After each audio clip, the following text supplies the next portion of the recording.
হ্যাঁ, বেশি নরম করবি না। এই যে ঝিলিক বসেছে এক গামলা ময়দা নিয়ে, এখন হবে রাধা বল্লভী। দিয়া নিয়েছে, আর দিশা আজকে ফার্স্ট টাইম ময়দা মাখছে। কি হবে আমরা কেউ জানি না। ওইটা লাস্টে গোলা রুটি না করতে হয়। দিশা মাখছে, আর এই যে ঝিলিক। আর এই কি করছে পুচকাটা? কি করছে?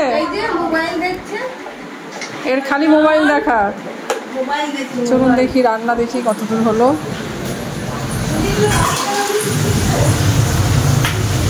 আমি এখানে এখন বানাচ্ছি এই যে পনিরটা এই যে ভেজে রেখে দিয়েছি। পনির ভাজা হয়ে গেছে।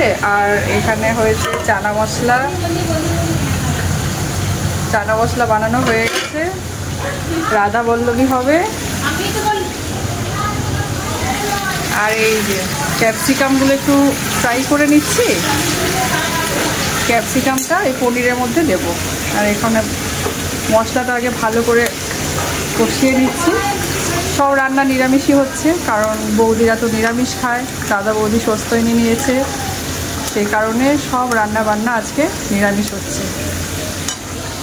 পনিরটা দিলেই হয়ে যাবে। পনিরগুলো একটু ভালো করে ভেজে রেখেছি। আর এখানে একটু দই ফেটিয়ে রেখেছি। আর নামাবার আগে ধনে পাতাটা দিয়ে দেবো। ব্যাস, এই হবে মেনু। চানা মশলাটা রেডি হয়ে গেছে। রাধা বল্লভীটা খাওয়ার আগে গরম গরম ভাজা হবে। আর তার সাথে থাকবে মিষ্টি। ঝিলিকের দুবার করে জন্মদিন হচ্ছে। একবার হয়েছে ওর মামার বাড়িতে। ঝিলিক তুই বলে দে, তোর জন্মদিন দুবার করে সেলিব্রেট করছি আমরা। একবার কোথায় হয়েছে? সৌভাগ্য যে দুবার করে সেলিব্রেশন হচ্ছে। আমি খুব খুশি, খুব আনন্দিত। একবার হয়েছে মামা বাড়িতে, আর একবার নিজের বাড়িতে। এখানে বাড়িতে হচ্ছে এই যে ঝিলিকদের ঠাকুরের জায়গা। গোপালের মূর্তি কত সুন্দর। এটা বৌদির ঠাকুর ঘর। আর আমাদের এই যে ঠাকুরের ছবি। বৌদি কি সুন্দর করে পুজো দিয়েছে, ঠাকুর সাজিয়েছে। গোপালকে কত সুন্দর লাগছে। সন্ধেবেলা একটু প্রার্থনা করব আমরা, আর তারপরে সবাই আসবে। এই যে বৌদি বসে আছে। এই তাকা এদিকে, বদমাস, এদিকে দেখ। ও এখন গেম খেলতে ব্যস্ত। প্রচন্ড গরম। দেখি এদের ময়দাটা মাখা হয়ে যাক, আমার রান্না দেখি কতদূর। আজকে প্রচন্ড গরম, মানে এত গরম লাগছে কিছু বলার নেই। আর এই যে রান্না বান্না সব চলছে।